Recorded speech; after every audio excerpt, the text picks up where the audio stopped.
Nessa primeira parte do trabalho, tem algumas observações que eu gostaria de fazer. O que eu falo em sala de aula, já repeti isso algumas vezes para os senhores. O advogado, o operador do direito, ele não tece considerações nem comentários desairosos a quem quer que seja. A gente não pode tomar determinadas atitudes. Chamar o réu de crápula é absolutamente desnecessário no nosso meio. Eu falo para vocês o seguinte: quando eu vou dizer numa sessão, a vaca foi para o brejo, eu digo o quê? O quadrúpede ruminante se dirigiu ao Pantanal. Quando eu vou dizer o carro A bateu no carro B, estava na rua e bateu no carro B, eu digo assim: o veículo de número 1 trafegava no leito carroçável quando colidiu com o veículo número 2. Então, a polidez é muito importante, porque a palavra, a língua portuguesa é o nosso grande instrumento, é o único instrumento. Então, muito cuidado. Cuidado também com a conjugação dos verbos. Precisa tomar muito cuidado na hora que fala. Por quê? Porque quem fala não percebe, quem ouve sente um caminhão dentro do cérebro. Então, muito cuidado com isso. Eu sei, vou repetir, vocês estão no primeiro semestre. Vocês estão de fevereiro para cá, de agosto para cá em sala de aula. Eu entendo, mas nós precisamos ir burilando a pedra bruta que nós recebemos. E por que pedra bruta? Porque todas as vezes que eu aprendo alguma coisa, eu, pedra, vou sendo burilada, vou sendo trabalhada. Então, eu posso falar o que eu quiser, desde que eu tenha modos, desde que eu tenha respeito pelo terceiro, desde que eu veja, alterar a voz é possível? É possível. Em geral, o advogado de defesa faz muito isso no júri. Altera e chama atenção, mas o júri é um teatro, né? Porque praticou o crime, praticou, é condenado ao absolvido, ponto final. O júri é um teatro. E o júri, o povo gosta do júri. A aluna adora júri, né? Por conta desse teatro, mas muito cuidado com a polidez nas manifestações. Que a gente não está aqui só para ensinar teoria para os senhores. Nós estamos ensinando modus vivendi. O que é? De que maneira você deve viver? De que modo você deve viver? Você pode falar tudo para as pessoas, dentro de uma polidez, dentro de um comportamento adequado para o ser humano. Se eu gritar, a pessoa só não vai ouvir se for surda, mas eu não preciso gritar para falar. Eu não me imponho gritando, mas às vezes é preciso. Hoje o Oswaldo se impôs, é preciso, às vezes é. Eu entendo que sim. E às vezes em sessão de tribunal a gente também vê isso, mas não é o comum. Então, cuidado com o palavreado, cuidado com as palavras, cuidado com a língua portuguesa. Se eu não sei falar, se eu não souber me dirigir a uma comunidade num tom eloquente, eu me dirijo num tom mais simples, não é? Mas eu preciso saber me manifestar, tá certo? Como eu disse, isto é uma aula, é aprendizado. Ninguém está apontando o dedo para quem quer que seja, até porque isso não é cabível. Nós temos aqui 2 professores de prática jurídica que estão assistindo a nossa apresentação, nosso trabalho, e vocês os conhecerão, porque o Quintino você já conhece, mas o Quintino também é professor de prática, o Renato também é professor de prática, o professor Renato também é professor de prática. Então, com certeza, vocês terão, ao longo desses 10 semestres, oportunidade de aprenderem muito. O que a gente quer é já começar a trabalhar essa pedra bruta, em termos de conhecimento, para que vocês sejam burilados e se transformem, ao final dos 10 semestres, um perfeito diamante, um diamante puro, que é o nosso objetivo com vocês. Né? É isso que eu gostaria de deixar claro. E aqui, repito, ninguém está apontando o dedo, mas cuidado, né? Porque eu não posso... Eu sempre brinco em sala de aula, hoje um aluno no segundo período falou isso para mim. Eu chego e digo assim, alguém chega no seu escritório e fala: doutora, pelo amor de Deus, me ajude, eu matei meu pai. Eu falo: calma, estão falando por aí que você matou seu pai. O advogado de defesa é assim que age. Então você tem que transmitir às pessoas paz. Por quê? Porque eles já estão vivendo um conflito. Quem vai procurar advogado não é porque ganhou na loteria, gente. Não é? Porque está com problema. Ah, mas acontece.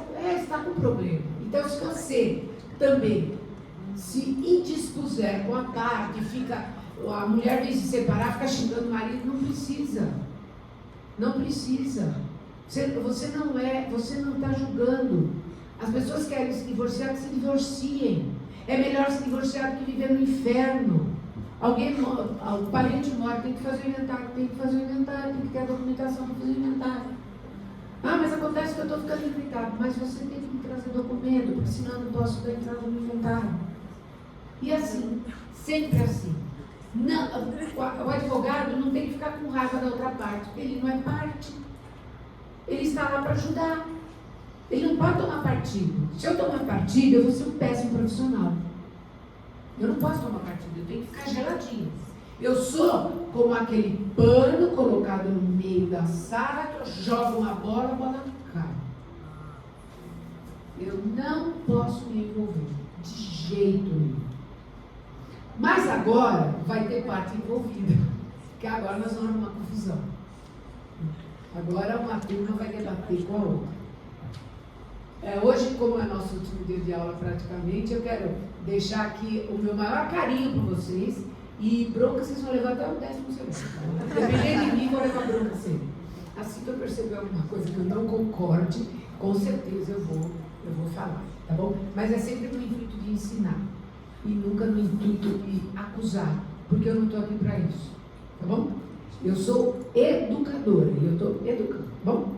Bom, tem aí fica um para cá e para lá. Acho que eu estou na mesa aqui. Aí, ok.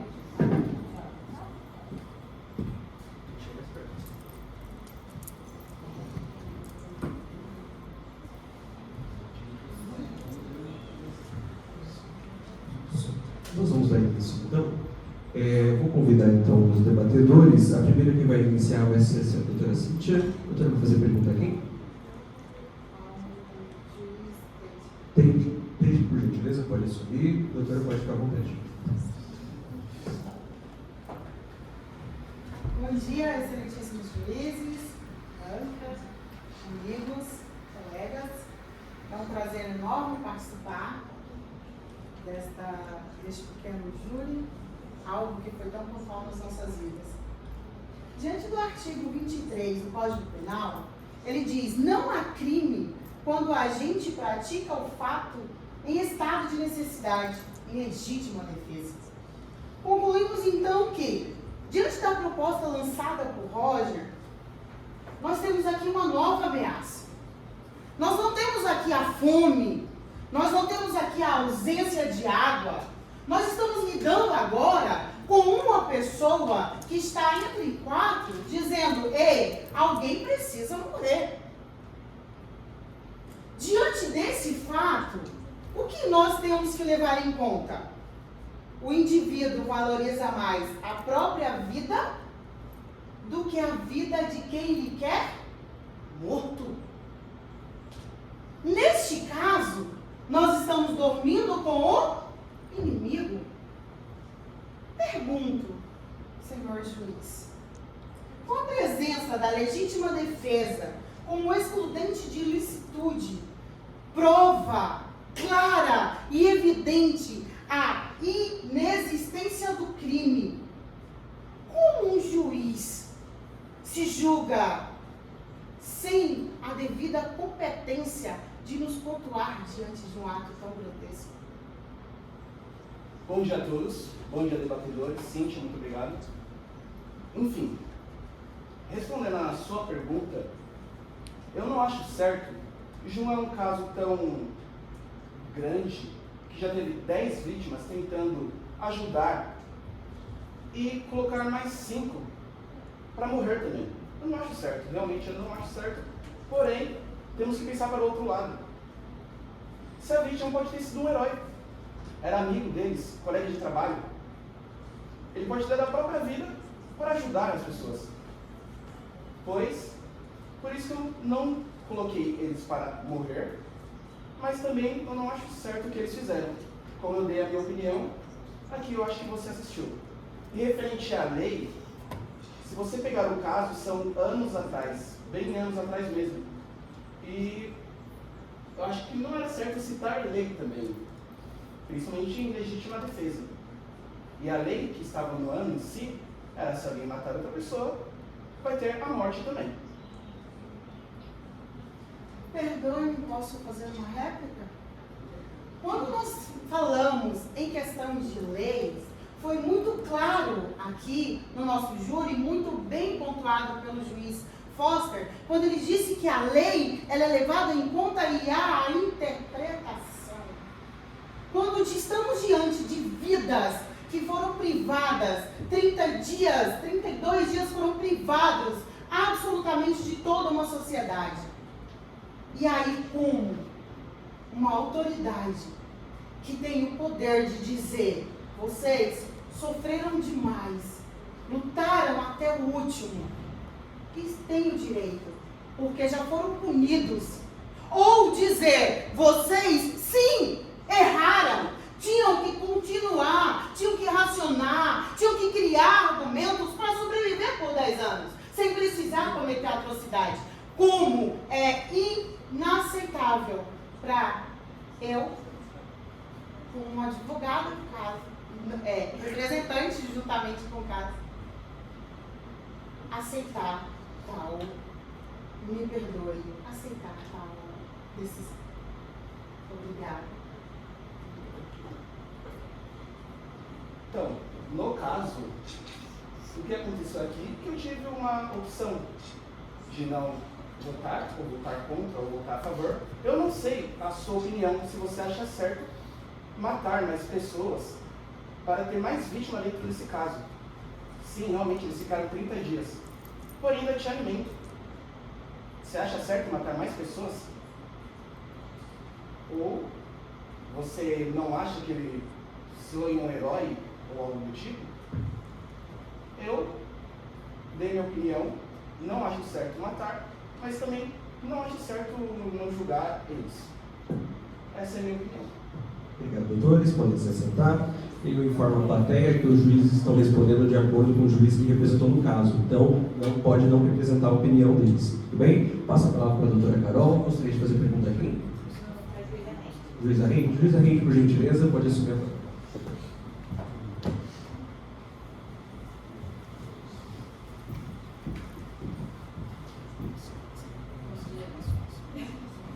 Bom dia a todos, bom dia juízes, colegas.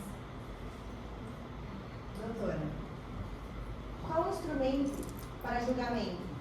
A lei ou a opinião pública? Então, como eu disse aqui na minha argumentação, a lei ela é pautada no poder público. Então, elas não podem andar separadamente, certo? Então, neste caso, eu usei da lei e da opinião pública. As duas precisam andar juntas.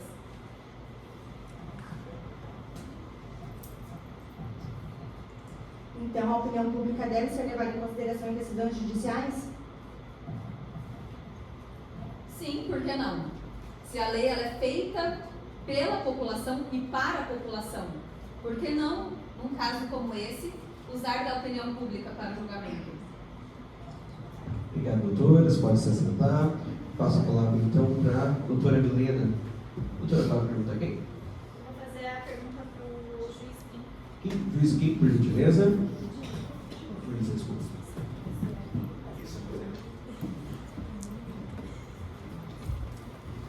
Boa tarde a todos. Mediante a ideia de Roger Whitmore de consumir a carne de um deles, diga-me por qual fim os seus companheiros teriam de assumir essa culpa? sendo que a ideia de tirar a própria sorte fora do Sr. Whitmore? A gente ouviu dos próprios réus essa informação. Quem me garante que foi Roger Redmore que teve essa ideia mesmo? Não temos Roger Redmore para dar esse parecer a respeito disso. Então, eu sigo os princípios da lei, e a lei é clara para mim.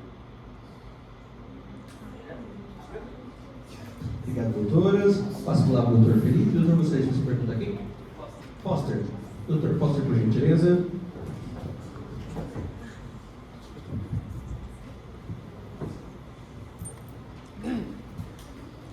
Bom dia a todos. Foster,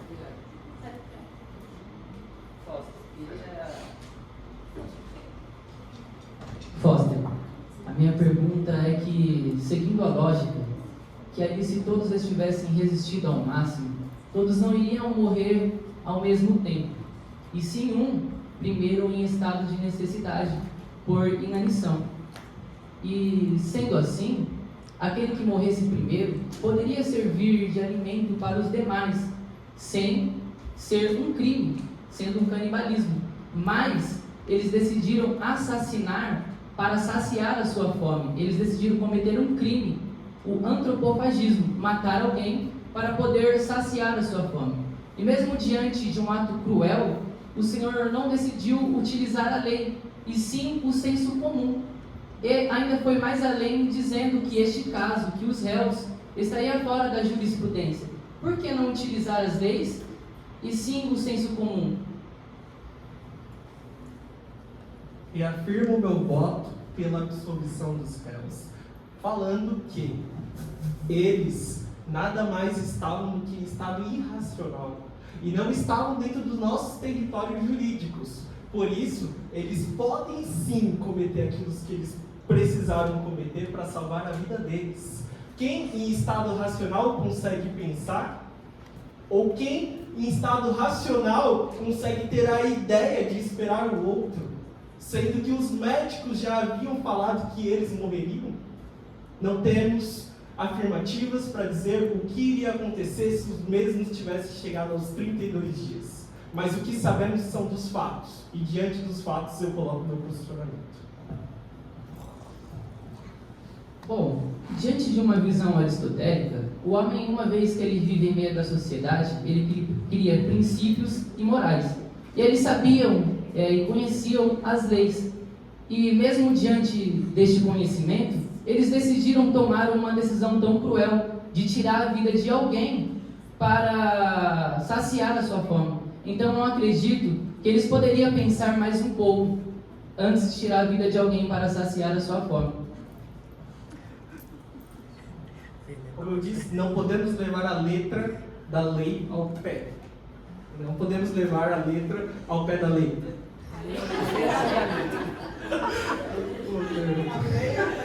Não podemos levar a lei ao pé da letra. Ressalto, quando uma criança está para ser acudida e diante disso, o chefe dela vem e fala, vem, você não pode simplesmente ir e largar aquela criança que você está socorrendo para poder atender o pedido do seu chefe. A mesma coisa são eles. Não podemos pegar a lei e levar ao pé da letra. Não podemos entender ela de forma literal. Precisamos entender os casos. Por isso, reafirmo meu voto pela absolvição dos réus. Doutor, muito obrigado. Passo a palavra para o doutor Gilson. Doutor, fará a pergunta aqui. Juíza Rende, por gentileza.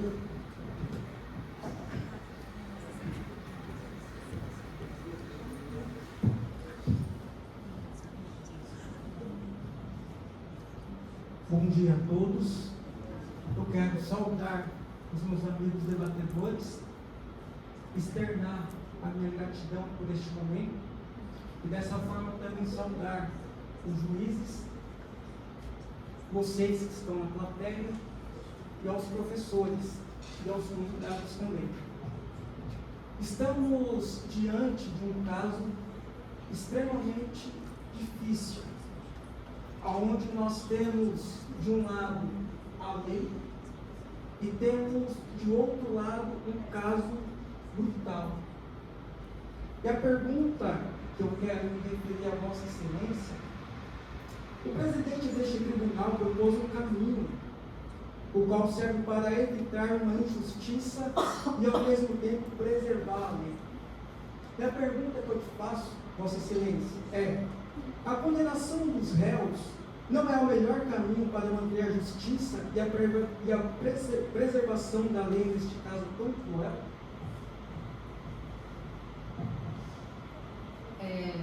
O caminho que o presidente seguiu segue ao presidente responder. Eu posso responder somente por mim, certo? E o caminho que eu segui foi sim pela lei, pela legitimidade da lei. E a lei, como eu disse anteriormente, ela é feita pelo povo, para o povo. Então, eu acredito sim que neste caso o júri popular deveria valer muito mais do que a opinião de um juiz.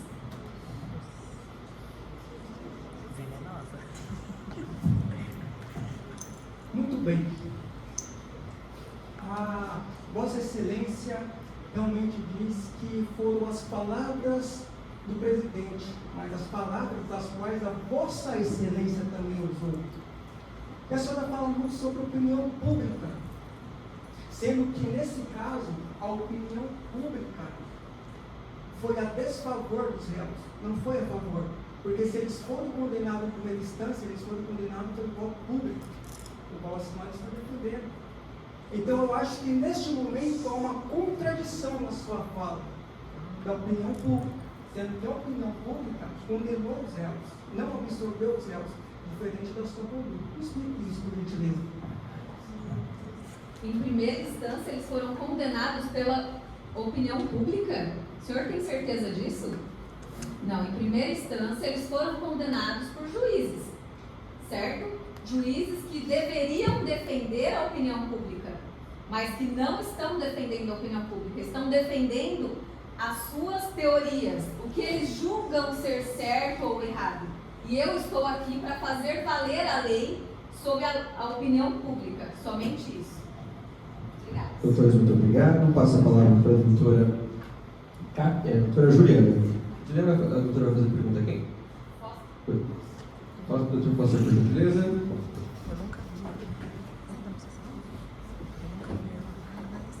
Primeiramente, bom dia a todos, senhores juízes.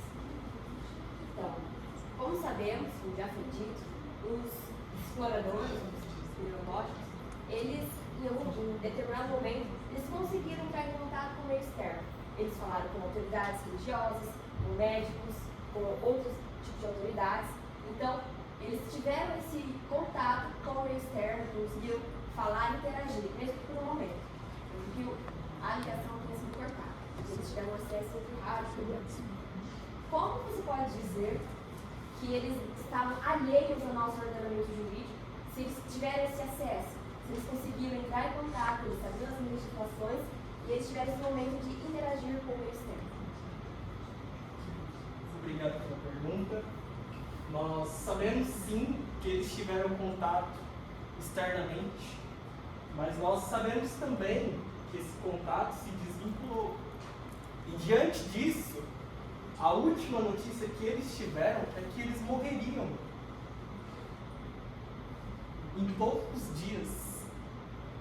Com essa notícia, doutora, se fosse você, como que você daria com essa informação durante 10 dias até o 32º dia? Será que você não ia se ater e ficar desesperada? Não iria estar num estado natural de irracionalidade? Porque eu não estou pondo em questão eles terem ou não cometido. Estou colocando em questão a sua argumentação. Porque, como você disse, eles estavam totalmente alheios ao ordenamento jurídico, eles estavam fora dos nossos limites, da nossa legislação. Como podemos ver, não é o caso. Porque eles conseguiram entrar em contato, eles questionaram se podiam fazer, podem não ter recebido certo aconselhamento, mas eles entraram em contato, sabiam da legislação e toda a questão. Sabiam da legislação, porém quando eles questionaram aos médicos, nenhum deles que é a favor da vida legitimaram para que eles não cometessem aquele crime, se absteve. Então, como nós podemos jogar a culpa para cima deles? Diante disso, eu declaro eles inocentes.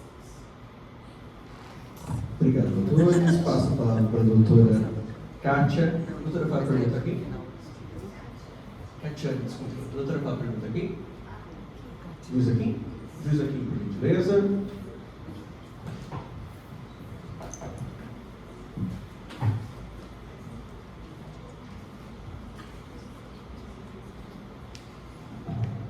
Bom dia a todos. Bom dia, juíza. Qual foi o objetivo de excessivos gastos se após o resgate os exploradores seriam condenados à morte?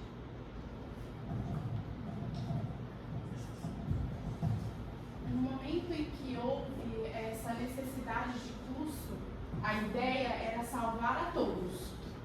Então, houve um acontecimento dentro da caverna que me obriga a seguir um outro caminho. Eu não posso seguir a lei contando com o que aconteceu anterior ao fato do resgate. A ideia era resgatar 5, resgatamos 4, houve um assassinato e a lei só me mostra um caminho a respeito disso.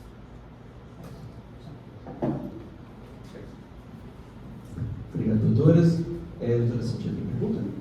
Aqui, doutora. Pro excelentíssimo juiz Foster. Foster, por gentileza.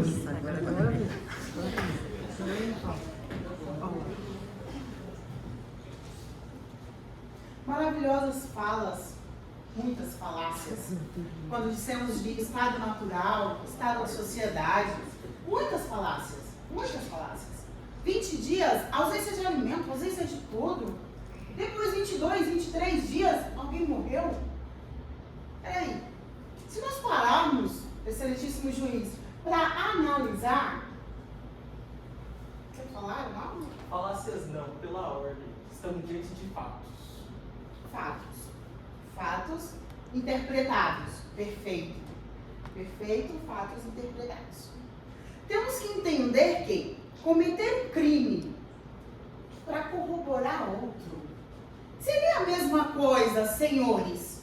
Por favor, retirem o coração e entendam. Seria a mesma coisa que dizer matar para não morrer de fome.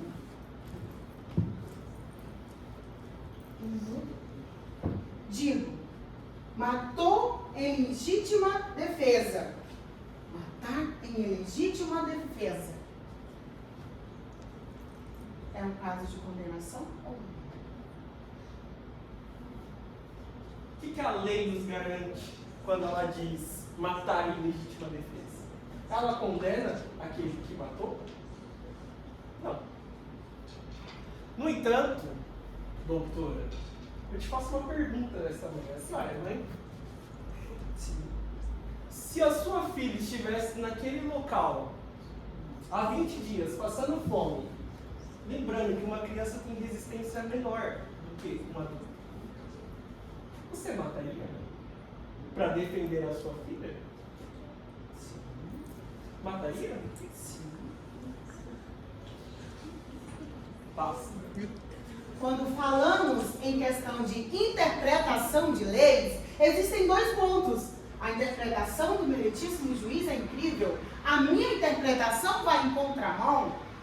Nesse momento, quando eu julgo que o meu filho está lá, o seu filho, excelentíssimo, poderia também estar. Você conseguiria matar alguém pelo seu filho? Assim como o meu também estaria lá e eu mataria? Então, existe interpretação e interpretação. O que precisamos entender, meritíssimo, é que matar corrobora com o outro.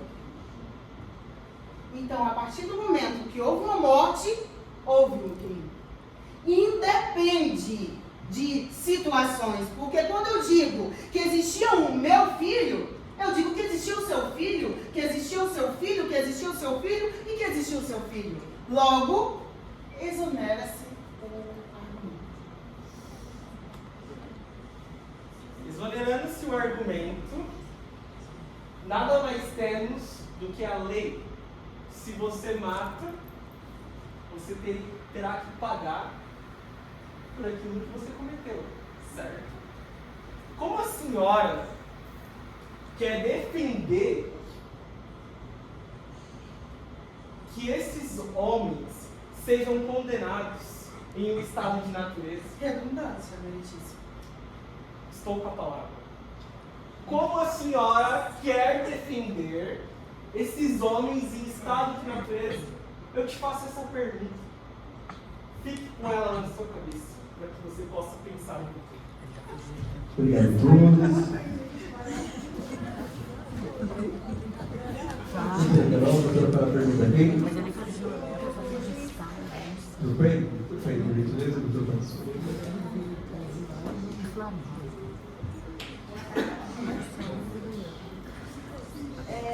De acordo com o seu voto no início, né, seria legítimo que o judiciário decida sem grandes preocupações e deixar o desfecho para outro poder? Mesmo sabendo que o presidente da ocasião tem idade avançada e princípios muito conservadores? Bom dia. Sim. Eu reitero, o judiciário deve sim. Porque norma é lei. Fato é. Norma é lei. É isso. Mas reiterando o meu papel com as minhas convicções pessoais, eu digo, eles devem ser condenados. Por quê?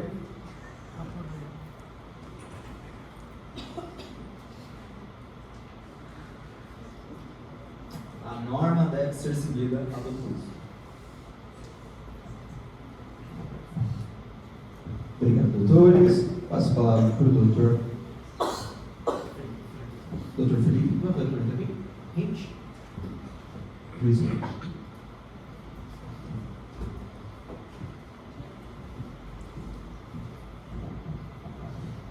Rende, o senhor levou em consideração a opinião pública, aonde cerca de 90% dos entrevistados opinaram que os acusados deveriam ser perdoados. Por que aceitar a opinião pública, se um juiz como o senhor deve ou deveria saber que eles vão levar a sua decisão pelo fator emocional e não baseada em considerações racionais? Pela terceira vez. As nossas leis, a Constituição é feita pelo povo e para o povo. Eu não posso levar em consideração se eles estão sob poder emocional ou racional. Aí vai muito além da minha alçada. Poderia julgar também que meus amigos juízes estão sob emoção, né?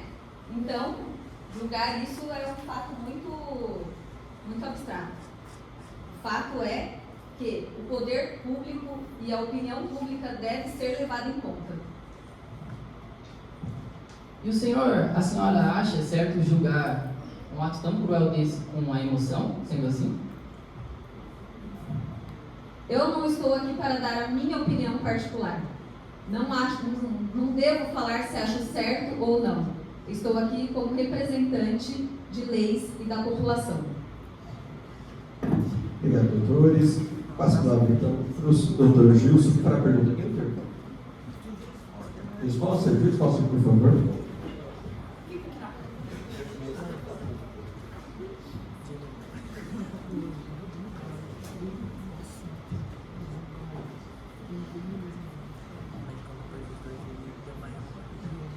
Se a nossa lei que foi sancionada, estabelecida, não é aplicável aos acusados, como a vossa excelência disse, pela justificativa dos réus estar introduzidos no estado natural, a pergunta que eu te faço é: quem ou o que tem forças para reduzir as nossas normas jurídicas ao ponto de substituí-las e estabelecer o estado natural para a aplicabilidade desse caso?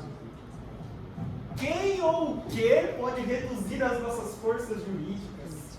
Quantas vezes eu tenho que frisar que esses desafortunados homens estavam em estado natural e fora do nosso território? O nosso território não tem jurisdição sobre aquele local. Esta é a minha resposta.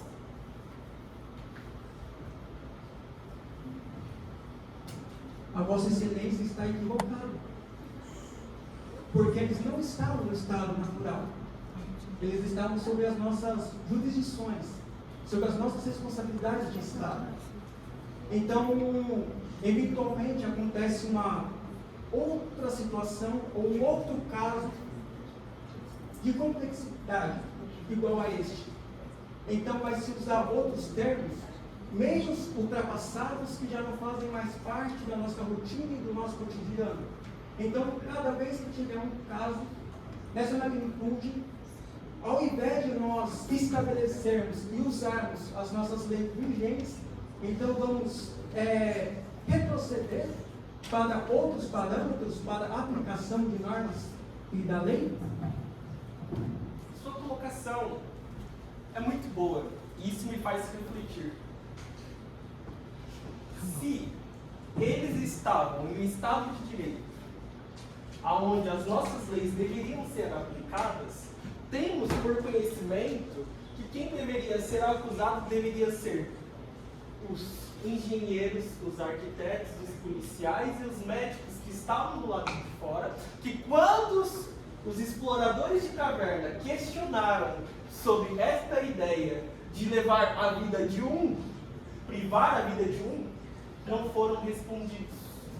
Dentro da nossa lei, dentro do Estado Democrático de Direito, ou não deve ser levado isso em conta? Obrigado. Obrigado, doutores. Passo a palavra para a doutora Juliana. Doutora, fala a pergunta aqui. Luiz aqui, por gentileza.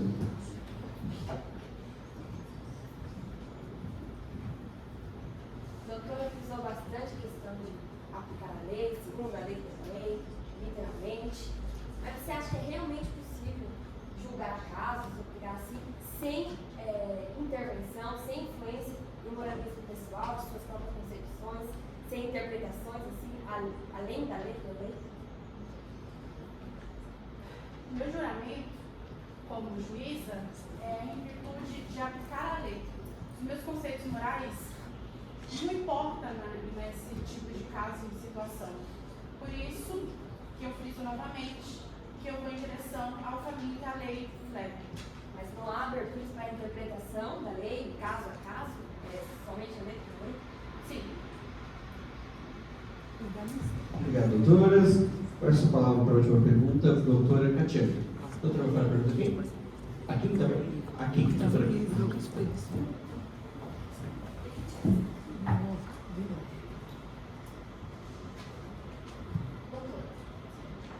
não acredito que por eles estarem em uma situação não comum, não foi este o motivo que levaram eles a fazerem o pacto? É legítimo condená-los? Eles estavam em uma situação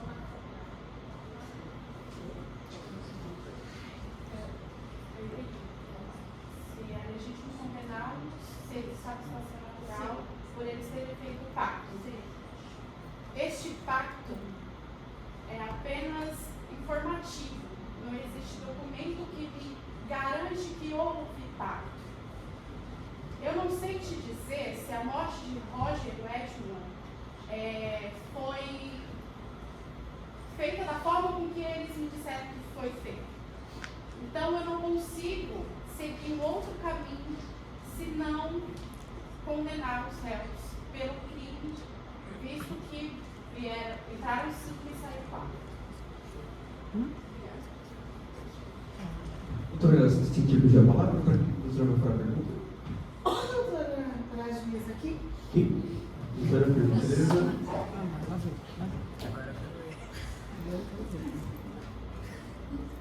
Quando nós falamos da lei, de levar em conta o que está escrito na lei, a excelentíssima juíza bate de que leva em conta a letra da lei.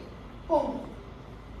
Perante a letra da lei, o juiz está para a sociedade para A sociedade? O juiz está para a sociedade? O juiz está para a sociedade para quê? Qual que é a função do juiz para a sociedade? Julgar os casos. Nós temos médicos, está para o paciente, para autoridades, engenheiros, presidente, prefeitos, está para as pessoas, a população, para... Temos diante desse caso um momento crucial após 20 dias. 20 dias eles conseguem contato.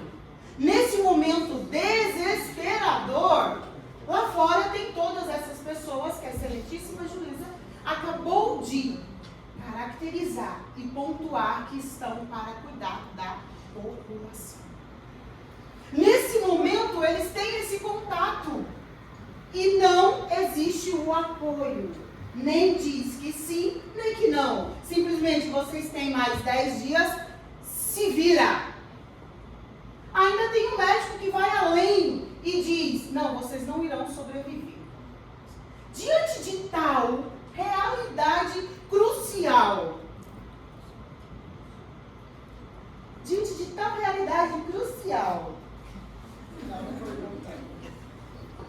eu vou matar alguém.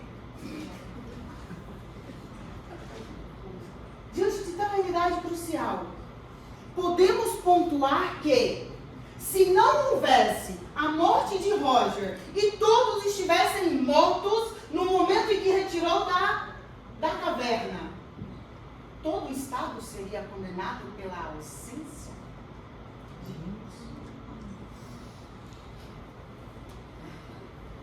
Nós estamos aqui para julgar o caso da morte de Roger Wedmore ou os atos feitos pela sociedade ou o que deve um juiz ou não fazer. Nós estamos aqui para julgar o caso claro, a morte de Roger Wedmore dentro da caverna, o que aconteceu lá dentro, a gente ouviu fatos. Se caso todos tivessem vindo a óbito, não há como dizer que a sociedade deveria ser julgada, porque tudo que poderia ser feito para ser concluído o resgate foi feito. Nosso caso, nosso julgamento era claro e explícito, nada contra a sociedade. Eu não posso dizer que o juiz, o médico é o réu, o prefeito é o réu. O réu eram os 4 exploradores que mataram premeditadamente Roger Wedmore. Vamos em contramão. Roger e os outros 4 não é a sociedade? Fazem parte. Fazem parte da sociedade, não é a sociedade completa. Por isso, mais um motivo que temos que dizer que, se eles são sociedade e fazem parte da sociedade, precisamos sim, eu acredito. Obrigado pela pergunta. Como convidado, apenas uma réplica. Obrigado, doutora. Última pergunta, então, ao doutor Gilson. Doutor Fossa? Doutor Fossa, por gentileza, para nós encerrarmos. Depois eu verifico se a plateia tem perguntas também. Bem, fica à vontade. O que nós temos de mais importante é a vida. Porque ela é única. Nós temos o direito de expressar a vida a cada dia e a cada momento. A Vossa Excelência disse que a conservação da vida apenas tornou-se possível pela privação da vida. Eu quero contestar isso. A vida não se tornou possível pela privação da vida. A vida foi possível pela anulação do direito de viver. E a pergunta que eu te faço é a seguinte: os réus sendo inocentados, não abre espaço para se dizer que as normas jurídicas se tornaram omissas, gerando impunidade no crime contra a vida de Roger? Primeiramente, pela ordem. Não sou você, para você eu sou senhor. O senhor está no céu, Vossa Excelência. Vamos lá. Você falou, o doutor falou.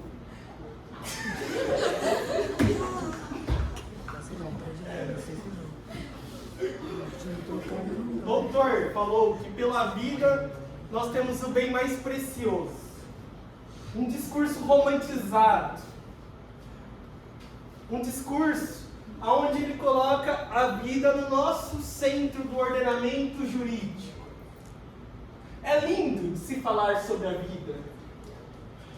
Mas o que ele quer trazer nada mais é do que a acusação para os 4 exploradores de cavernas que privou a vida de um. Mas o que a gente precisa entender e verificar que a vida nada mais é do que passageira.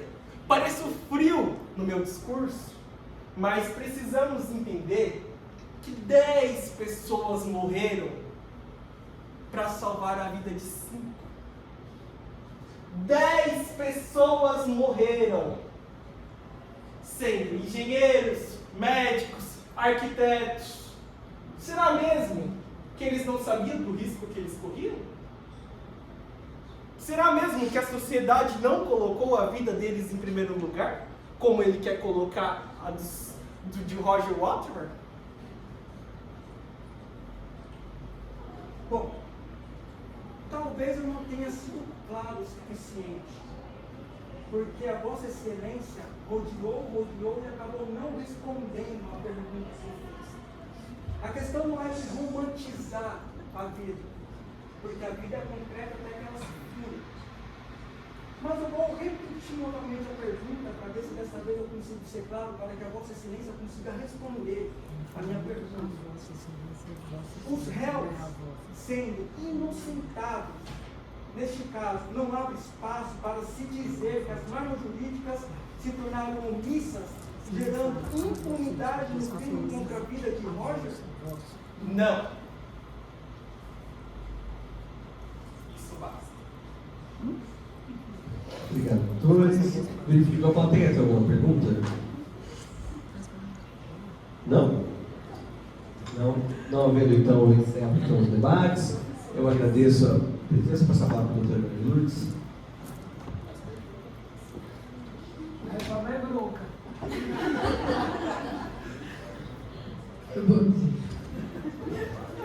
Não se fala a Vossa Excelência, fala Vossa Excelência.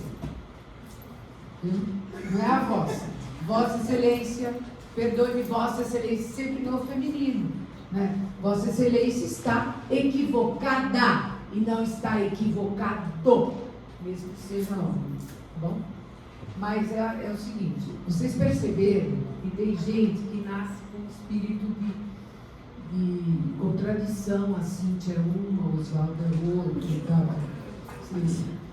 Pesadíssimos. São dois que servem muito para debate, porque um deixa o outro meio uma situação difícil, mas de qualquer maneira, a gente já sabia que a Cíntia seria assim, porque ela é assim em sala de aula. Ela não vai ser diferente aqui. Faz parte. Só uma consideração. Que você sabe para mim foi muito difícil fazer esse papel, porque eu sigo mais da minha positivista e ele é justnaturalista. O problema é que nós estamos diante de duas realidades. O que passaram estes homens no interior da caverna, nós não sabemos. Uma vez num debate desse, eu fiz uma consideração, uma aluna levantou e falou assim, a senhora já passou fome? Eu falei, não, espero não passar essa vida. Ela falou, pois é, eu já passei, então eu sei o que esses homens sentiram. E é exatamente isso.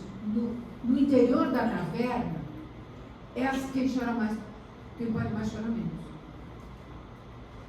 No exterior, claro que você disser, mas eles praticaram o crime que a lei dizia que era, sim, deve ser condenado, sim, ponto.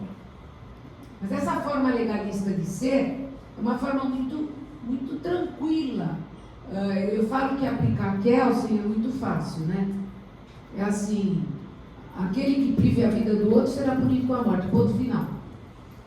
Então, se eu quiser ser normativista puro, como é Hans Kelsen, com certeza se aplica a lei e seja condenado.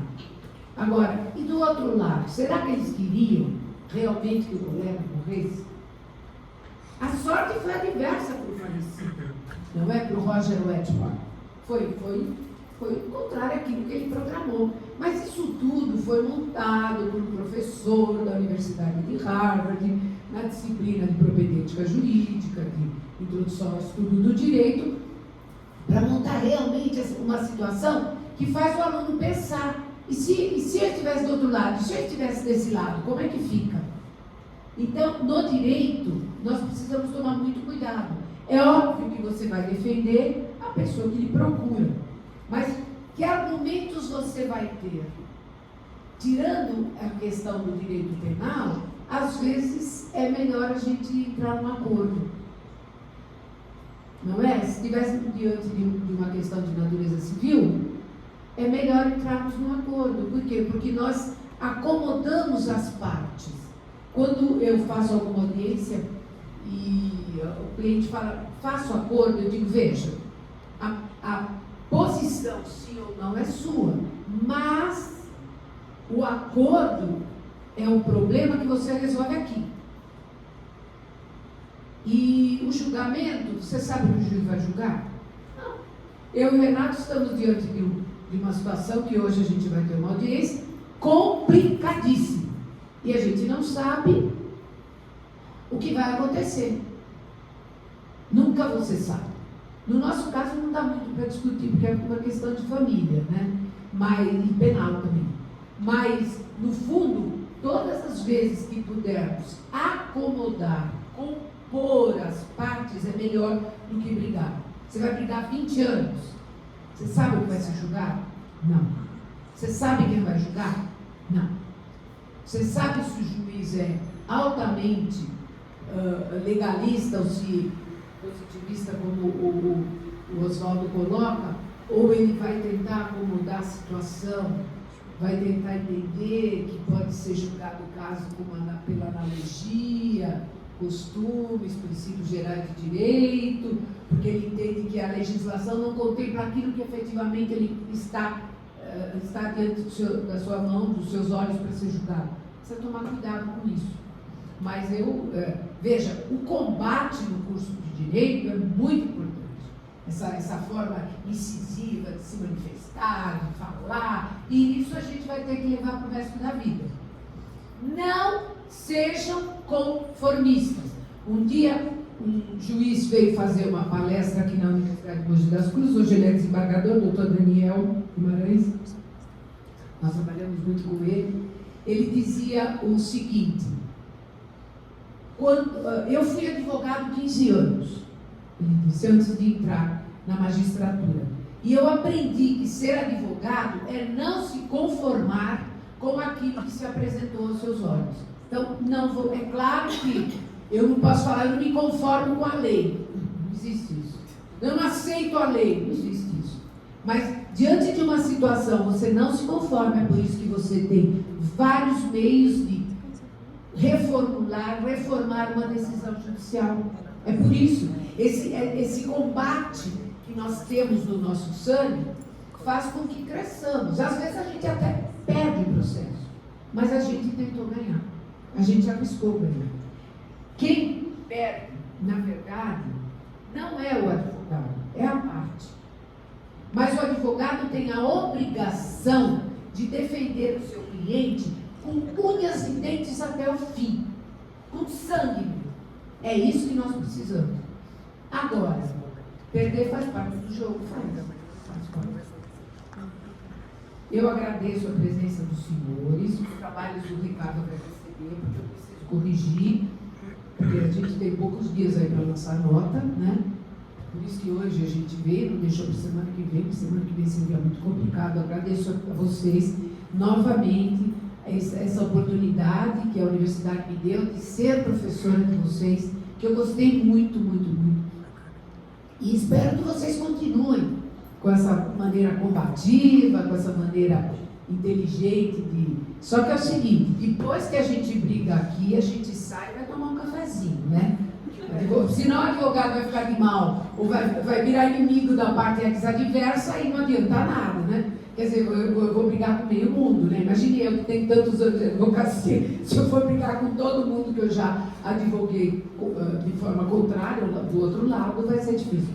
Então, que os senhores sejam felizes, e se precisarem de mim, eu estou sempre à disposição. Muito obrigada a todos pelo comparecimento. Obrigada a Valentina, que veio aqui assistir esse nosso trabalho, porque ela está pensando uma das possibilidades de ingressar na universidade seria o curso de Direito, que o professor Quintino e o professor Renato falaram que são os melhores cursos que existem. Então, muito obrigada a todos vocês. Tenham um excelente final de ano, um excelente Natal.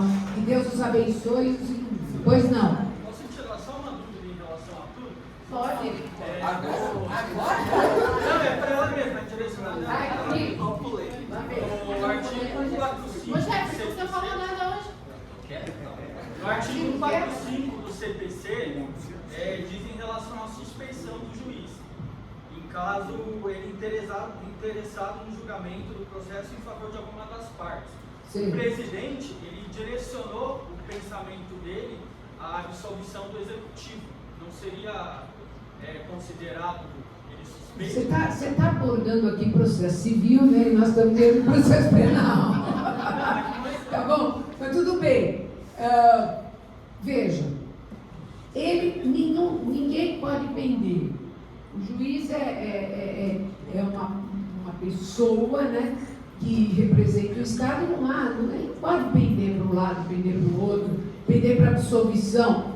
Na verdade, o que devia ter acontecido aqui era primeiro os juízes falarem, depois a palavra seria devolvida para o juiz-presidente, o Trupani, e daí ele manifestaria, diria que todos estavam sendo condenados à forca no dia tal e tal, não é?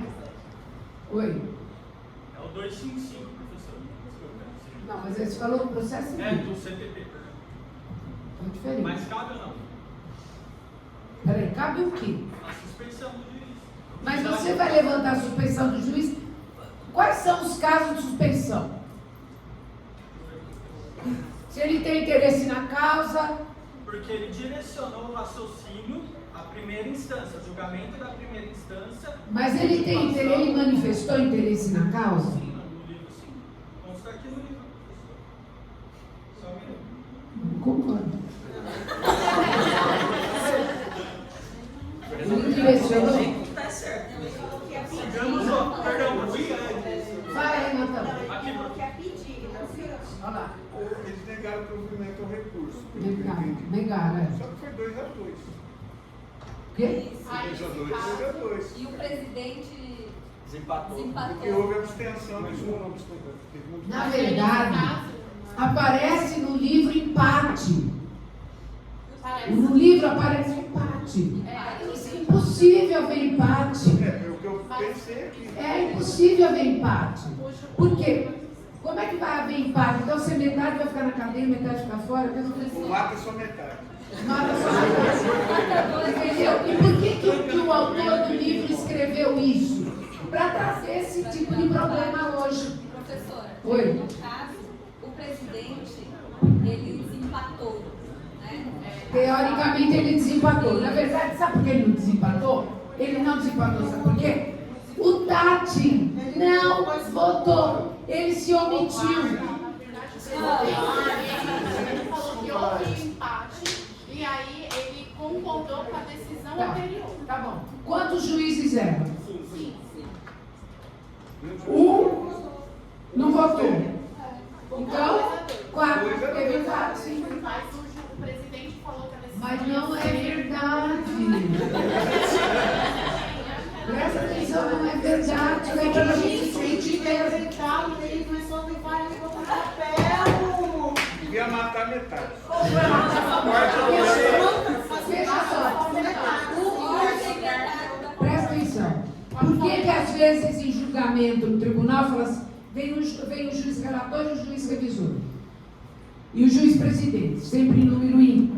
Eles são 5, mas em geral são 3. Estão lá os 3. Por quê? Porque alguém vai ter que desempatar. Um condena, outro absolve. E aí o juiz, que eles chamam de terceiro juiz. É verdade ou não é? Os professores aqui. O terceiro juiz vai opinar. Às vezes eles chamam de diligência. Isso vocês vão aprender aos poucos, gente. Vocês estão no primeiro semestre. Senhor. Constitucionalista. Não sei qual área de direito, mas assim que chama geral. Sim. Para ser constitucionalista, tem que atuar nessa área, não penal, né? Não penal. Você pode ser procurador da República, nós temos professores aqui que são procuradores da República, o professor Bruno é professor de Direito Constitucional. Fora disso, a Constituição é a rainha das nossas leis, né? É a mais importante de todas, abaixo dela todas, acima dela nenhuma. Mas toda área que você vai atuar, você tem que trabalhar no direito constitucional. Foi boa tirando alguns termos, sendo muito honesta e sincera, porque eu preciso ser honesta, né? Não adianta falar, tá tudo bom, não tá não. Eu quero que seja cada vez melhor, eu quero que vocês sejam cada vez melhores. Sobre a interna? Não. No meu texto eu falei que a gente deveria se ajoelhar para poder discutir.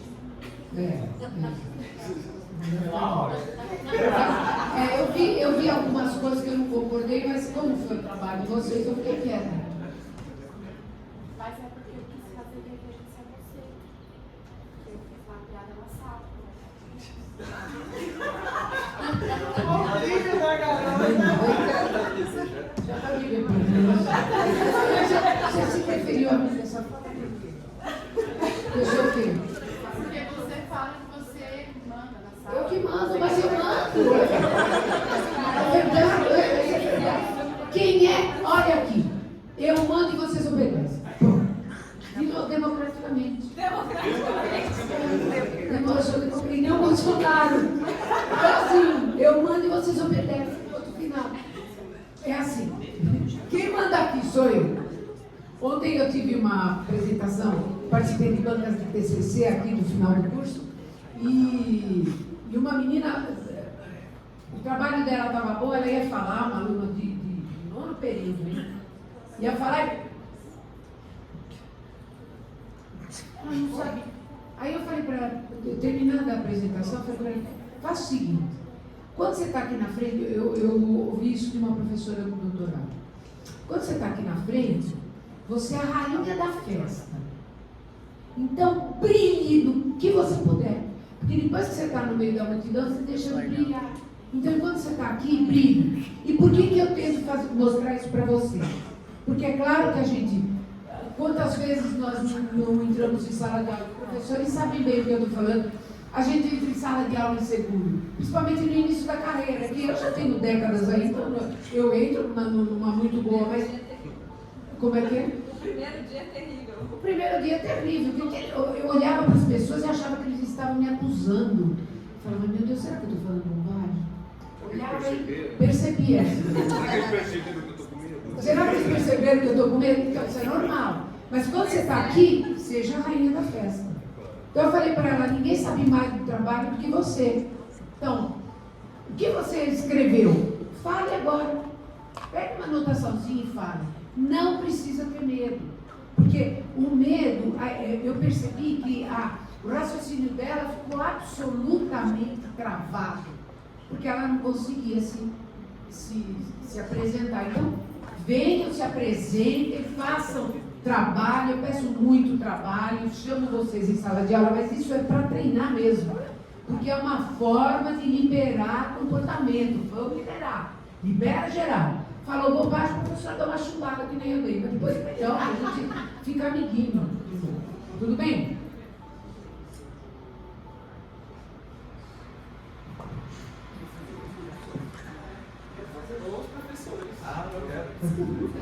Queridos, eu quero aproveitar que hoje eu tive a oportunidade de nós vamos estar juntos nesse semestre. Quero agradecer a todos, agradecer a sala pelo acolhimento, dizer que vocês evoluíram muito e é nítido, né? A gente vai passando pelas classes, né? Já estou na terceira turma de monitoria, a gente vai vendo como as salas vão melhorando, aprendendo.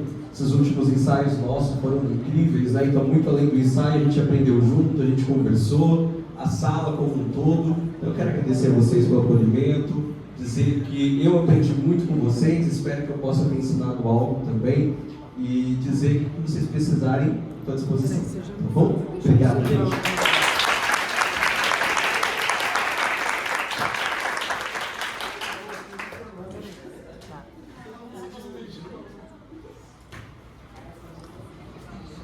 Vai.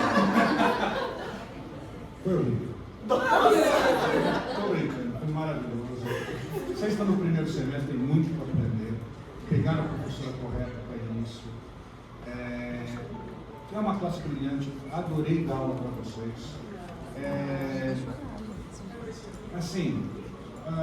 Espero pegar vocês mais para frente, a gente terá muitas oportunidades, teremos muitas oportunidades de ficar juntos novamente.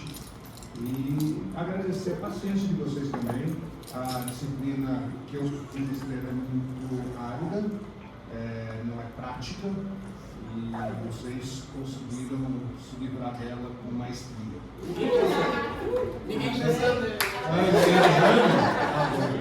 Então tá, gente, muito obrigado mesmo e parabéns para vocês, tá?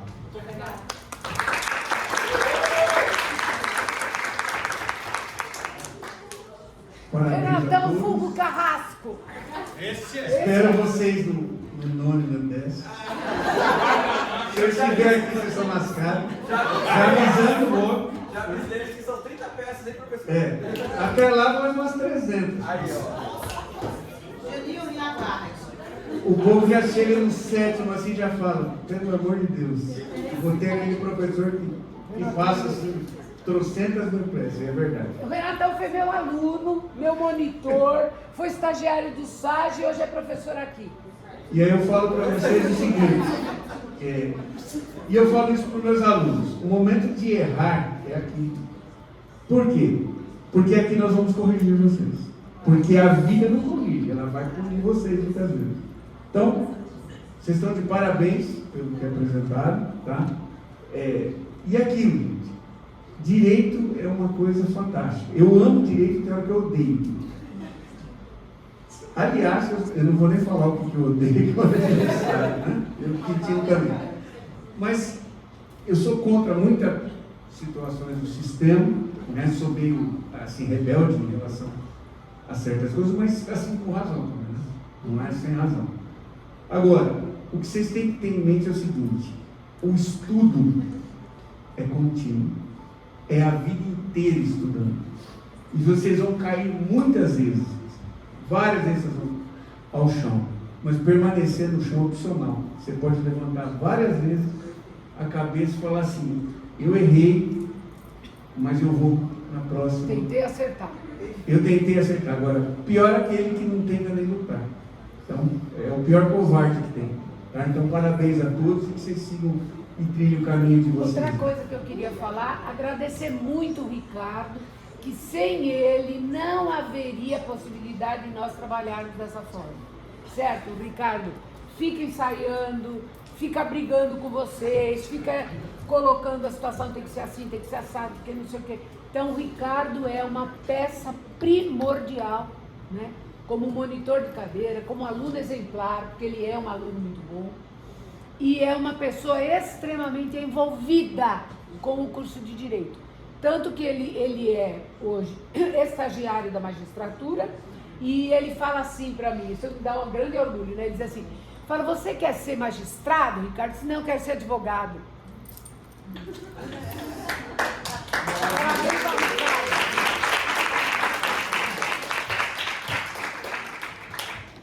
Então está encerrada a sessão. Me convidaram, porque parece-me que vai ter uma sessão aí de Outback, né? Mas nós temos audiência, né? A gente está com uma audiência meio pesada e eu vou dar uma estudada no caso. Eu falei para o Oswaldo no vídeo. Mas numa outra oportunidade pode me convidar que eu vou. Adoro uma festa, uma entrega. Só todo mundo convidado, tá? Renatão?